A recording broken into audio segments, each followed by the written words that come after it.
All right, Tone. We're moving on to our final topic. Yeah. We got to do ourselves a movie review. Yeah. And, look, Ricky Stenicki is available now on Prime Video after I spent 10 minutes looking for it on Netflix the other night because I thought it was on Netflix. Yeah, I heard about it. Your wife texted me, said, this guy's an idiot. He's a I'm like, fucking I moron. I know. And I was like, okay. So I looked up. Ricky Stenicki is on Amazon. You almost said Sticky Ricky. Sticky, icky. Yeah, that's right. You. On paper, looking at the cast, Zac Efron. And I can't remember the gentleman's name who was one of his friends. Who's his friend that's a comedian? He's a stand-up. Nathan Santino. Yeah. Or wait. The redhead. Andrew Santino. Yeah. He's a stand-up, very funny guy, and obviously starring John Cena. And the casting includes William H. Macy, and it's directed by the Farrelly brothers. They have Kingpin, Something About Mary, Yeah. Me, Myself, and Irene. I mean, classic. they know what the fuck they're doing when it comes to comedy. They know what the fuck they're doing. So I'm looking at this, I'm like, okay, man, I'm ready to check this out. This should be a lot of fun. And basically, the story of Ricky Stenicki is about three friends who has children. They get caught up with a poop on the bag of poop on fire. Yeah. And in order to get out of being caught, once the joke kind of backfires on them, they create this person. Yeah, they create a red herring, more or They less. create a red herring Scapegoat. friend, Ricky Stenicki, to help get them out of a situation. And they have since used Ricky Stenicki throughout their lives. Entire lives as an out. Yeah, as an out to whether it's like shitheads. getting away from their girlfriends or getting out of town to hang out. They used Ricky Stenicki as this red herring to make that happen, which is a great concept. I think that's a lot of fun. Sounds fun. You've got a very talented cast involved. And so when I watched this movie, and Tony, I want to get your thoughts on it, obviously, as well. But my first of all, John Cena is fucking amazing in this movie. I think John Cena continues with not only with Peacemaker, but some of the other movies that he's done. Was it Cock Blockers? He was fucking hilarious. He fits really well in comedy. He does. He is I think he's underrated when it comes to comedy. Absolutely. With his timing, his delivery, his committal to the role. Like, this is not just some dude who is.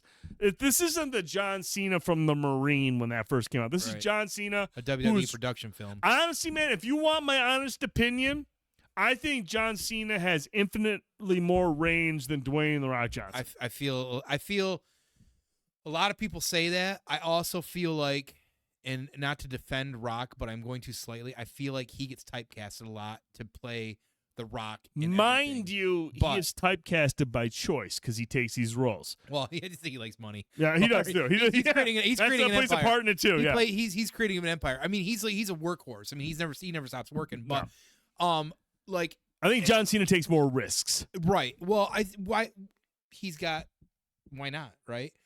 They're not everybody's not Disney's knocking on the door to say, hey, you want to do Jungle Cruise 4? I mean, it's The Rock. Which mountain? They're going to The Rock because he's marketable. People love him, and they want him 90% of the time. Now, when The Rock in certain movies, when you go back in time and look at things like Too Cool or Rundown or Walking Tall, he's got talking about Rundown. Rundown is like one of the best movies of the early 2000s. I just had this conversation online actually today about that. Dude, The Rundown. Honestly, man, I love that. When movie. I watched The Rundown, yeah. I every time I watch him, I'm just like, this was, in my opinion, still to this day his best performance. Yeah, and that's my point. Like, when you go back in time, you look at those things. Even his appearances on SNL, the man is fucking hilarious on SNL. Like, he can play all of it. The guy can even sing, right? So I just think that The Rock is stuck in people's perspective of him is because they're seeing what they've been seeing the last decade out of him. That's fair.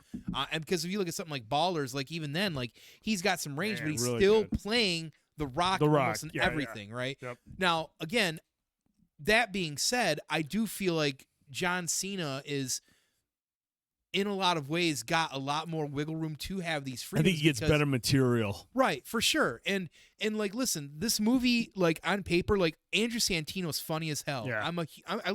I listen to his fucking podcast every fucking week. Right. I love Andrew Santino. The guy is like quick-witted as shit. He's very good. Zac Efron, not only is he just a good actor, what I love about Zac Efron is everybody just looks at him 90%, at least in the past, was just a pretty face kind of guy. Yeah. The guy's he's got range. He's actually really funny. Yep. And he's a very humble guy. Like, when you do interviews with him and see him, he's a very humble guy. So, like, I'm all here for Zac Efron. So you see all these people. When I think of Zac Efron, peak comedy, Neighbors. Yeah, I feel absolutely. like he's like peak fantastic. comedy. That's such a great fucking role for him. But so when you see all that and you go into this movie, I'm thinking like I'm rated R. Yeah, rated R. I'm gonna piss my Farrelly pants. brothers. I'm gonna piss my pants. Got right? all these. Right. This is going to be really fucking great. Nope. Basically, here's my movie review. If John Cena's not in the scene, fuck the movie.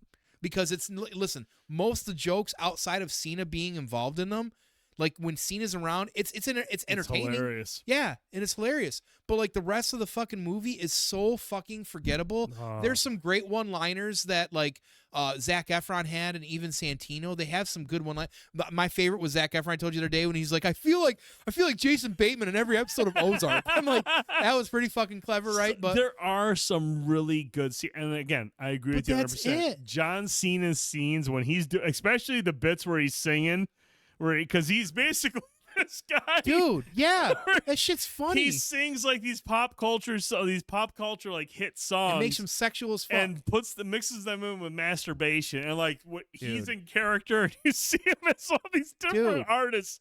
It's really funny. Yeah. It's a really funny idea. I just feel like this movie was a sketch bit that got dragged down way too fucking long. Right. And I feel like it's almost like this should have been more like, instead of what it was, like a Hangovers thing where they met him in like Vegas or Atlanta, and it was just this hilarious adventure that they had to be dragged in with him, because he should have been, like, he is a centerpiece, but like they're trying to tell all this heartwarming and like all this stuff. Like it wasn't effective at all. And at the end of the day, like I would tell everybody, I would say, watch it if you want, and if you don't, you're not missing a whole lot. I would say watch it for the first 45 minutes. Right. Or watch some of the bits and the clips from it when it's John Cena, and you're probably good. Like honestly, man, watching this movie, like basically what happens is Zac Efron and his friends, their little plan backfires, where they use Ricky Stenicki as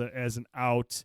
Where one of the friends' wives is pregnant and she goes into labor early unexpectedly, and they're pulled back, and their plan starts to unravel, and they need a scapegoat. They need to like basically procure a fucking Ricky Stenicki. They almost got Munson. They're right. They need a Ricky Stenicki, and so they reach out to John Cena's character, who is a struggling actor in Vegas, an alcoholic, and all this and that, and they bring him in to play the role of their long-time imaginary friend, Ricky Stenicki. And I actually didn't have any issues with the scenes during the party where he shows up. No. I thought that was all really good. It was funny. There were some good scenes. There was some good dialogue. As soon as that party ends, which is about 2/3 through the movie, I really thought they could have just extended the party scene further and had more interactions with Ricky and the crowd there and the people there to look at the things that he's accomplished and how they know him based on all of his social media posts that they all know him from.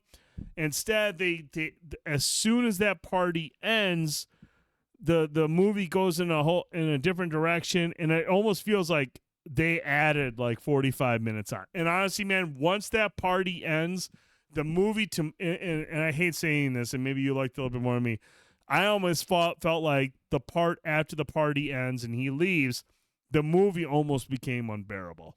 It was real. Honestly, for me, it was really a slog to get through the last like 45 minutes. And I was just like, this feels like they ran out of ideas real fast. Right. And realized we need another 45 minutes on this. Yeah. And it overstayed its welcome. Well, because it wanted to focus on like the serious shit too much. It did. And I mean, don't get me wrong, man. I mean, we've seen who was the guy that did like 40-year-old version? He's got quite a few movies.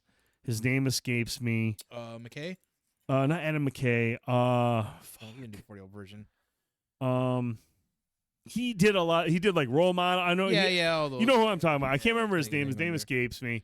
But like he has always found a way to take raunchy comedy and blend in like a heartwarming story or something that people can relate to, that there is an effective way to like, okay, it's not just all raunchy.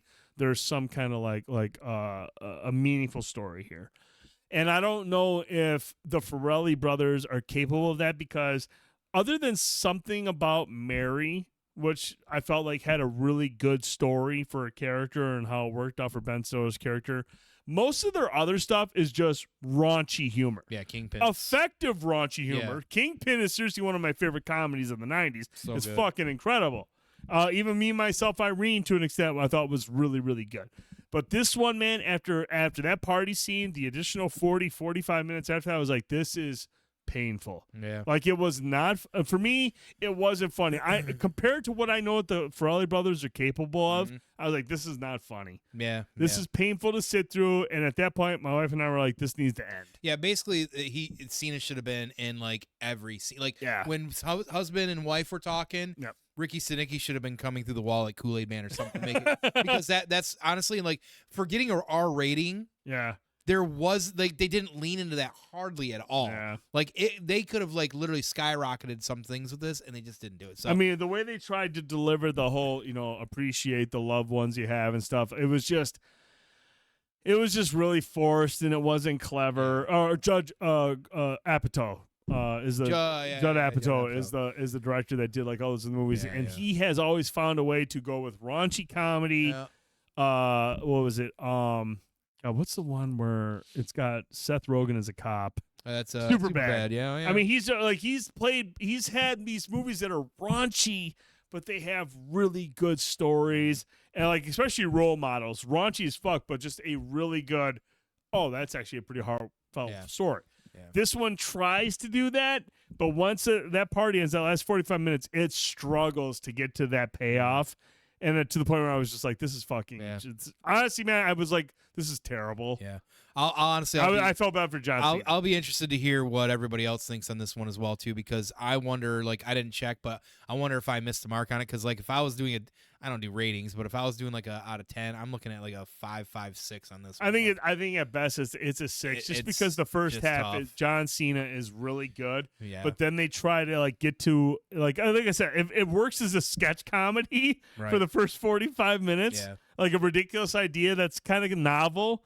But when they try to get to like, okay, we got to flesh these characters out and give them a meaningful story arc, they get to it and it's just not good. Yeah.